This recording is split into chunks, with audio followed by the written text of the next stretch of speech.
দেখুন, আগে আমরা বলেছি, দিদিও জানে সব কথাগুলো।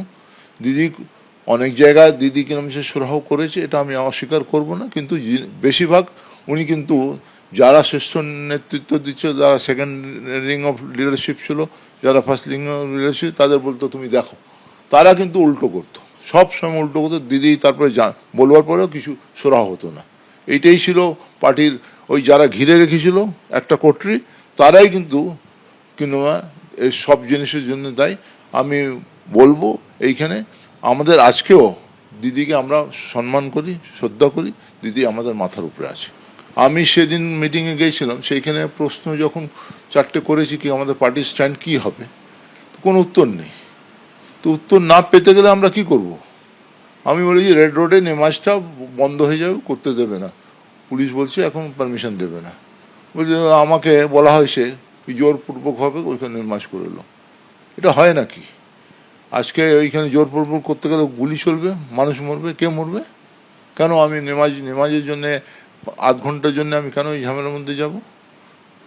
আজকে সেই জন্যে গণতন্ত্র যেখানে নেই, যেখানে পার্টি এত বড় কিরমছে ফলের পরে কিরমছে কেউ রাস্তা নেই, আমরা মার খাচ্ছি, আমাদের নামে কেস হচ্ছে, কোনো শ্রেষ্ঠ নেতৃত্ব যারা দেয় তারা কোনো খবর নিচ্ছে না, তারা পাশে দাঁড়াচ্ছে না, তা আর কি বলবো?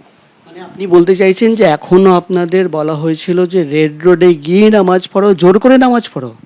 আমাদের বলা হয়েছিল, আমি বলেছিলাম আর্মি পারমিশন দিয়েছে রেড রোডে, কিন্তু পুলিশ দিচ্ছে না। তো নেতৃত্ব বলতে পারতো কে ঠিক আছে আমি পুলিশের সঙ্গে কথা বলছি, না হ্যাঁ কোর্ট যাও, কোর্টে তোমাদের আমরা দেখছি, সরাও করছি। তারপরে বলছে না ওইখানে কেন করতে দেবে, তোমরা ওইখানে বসে যাও, নেমাজ পড়ে দাও। আমি ওইটা সম্ভব নেই, মাইককে লাগাতে দেবে, পুলিশ লাগাতে দেবে, স্ট্রেচ করতে দেবে না। তো সেই জন্য আমরা কিরকম যে সরকার যখন আমাদের অল্টারনেটিভ সাইট দিয়েছে, মানে বলেছে, তো আমরা অল্টারনেটিভ সাইডে আমরা এগ্রি করে পড়েছি, নেমাজটা হয়েছে। আমরা তো নেমাজ পড়বো, রাস্তার উপরে হোক, ময়দানে হোক, আমাদের ভালো। তো ব্রিগেডে আমাদের নেমাজ হতে গেলে কারো অসুবিধা হবে না, রাস্তা বন্ধ হবে না, কারো অসুবিধা হবে না। আমি ধন্যবাদ জানাই তার জন্য পুলিশকে, আর্মিকে, কি আমাদের নেমাজটা করতে দিলেন, সরকারকেও। এর আগে মিটিংয়ে জোরপূর্বক তাকে রেড রোডে নামাজ পড়তে বলা হয়েছিল, যদিও পুলিশ আগেই জানিয়েছিল রেড রোডে নামাজ পড়তে দেবে না।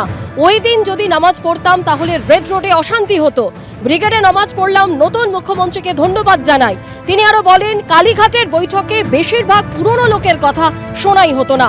ঠিক কি অভিযোগ করেছেন জাভেদ খান, শুনুন। বলছি যে বর্তমানে যা পরিস্থিতি, দলের পরিস্থিতি, একটা অংশ বিক্ষুব্ধ, তারা বৈঠক করছে, এই পরিস্থিতির জন্য কাকে দায়ী করেন আপনি? শ্রেষ্ঠ নেতাদের দায়ী করি। গণতন্ত্র ছিল না পার্টির মধ্যে, আমাদের কোনো বক্তব্য কেউ শুনতো না, শুনেও কিছু অ্যাকশন হতো না।